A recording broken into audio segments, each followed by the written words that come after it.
If your Greenwich home has been sitting on the market for more than 30 days with no serious offers, something is wrong. And I am not saying that to be harsh. I am saying it because in a market where the average home sells in 81 days overall, but competitive neighborhoods like Old Greenwich and Cos Cob are moving much faster. A listing with no traction is telling you something. The question is whether you are listening. Today, I am walking you through exactly what I would do differently if my home had been on the market for 60 days with no results.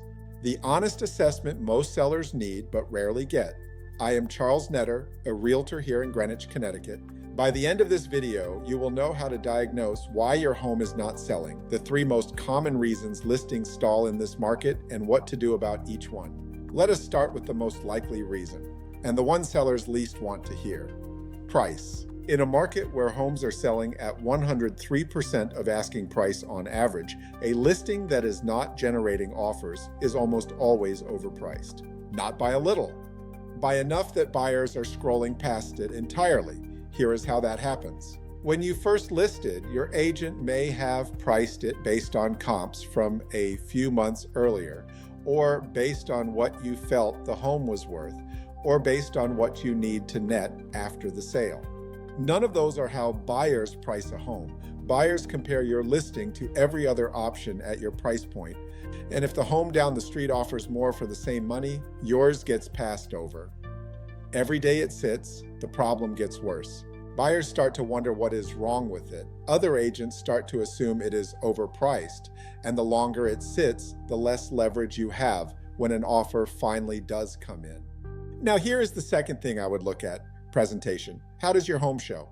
Not how it looks to you, how it looks to a buyer walking in for the first time. In Greenwich, buyers at every price point have high expectations. If the home feels dated, cluttered, or poorly lit, it creates an emotional disconnect that no amount of good pricing can overcome. I am not talking about a full renovation.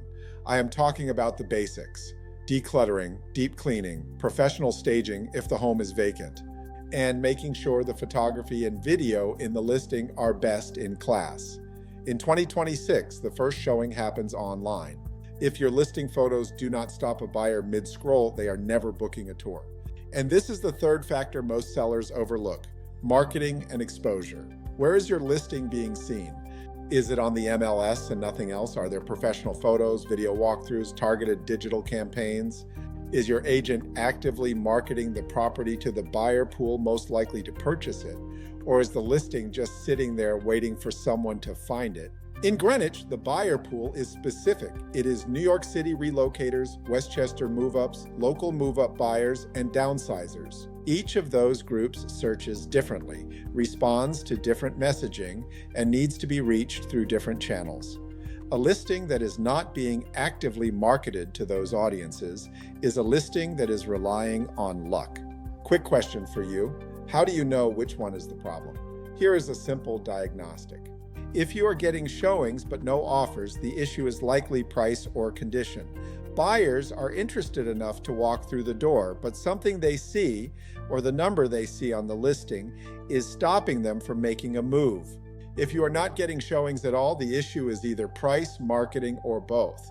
No showings means buyers are not even curious, and that is a positioning problem. And here is what I would do about it.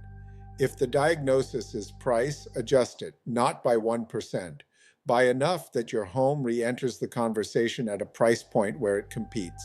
A meaningful price reduction, 5% or more, resets the market's perception of your listing. It triggers new search alerts, generates fresh interest, and signals to buyers and agents that you are serious. If the diagnosis is presentation, fix it before you reduce the price. There is no point in dropping your price if the home still does not show well.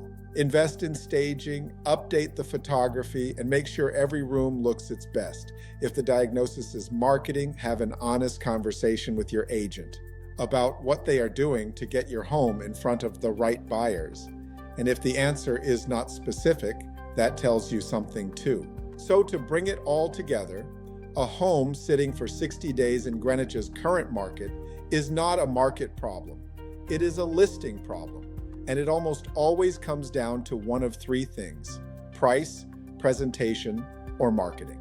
Diagnose which one it is, fix it decisively, and the market will respond. The worst thing you can do is wait and hope something changes on its own.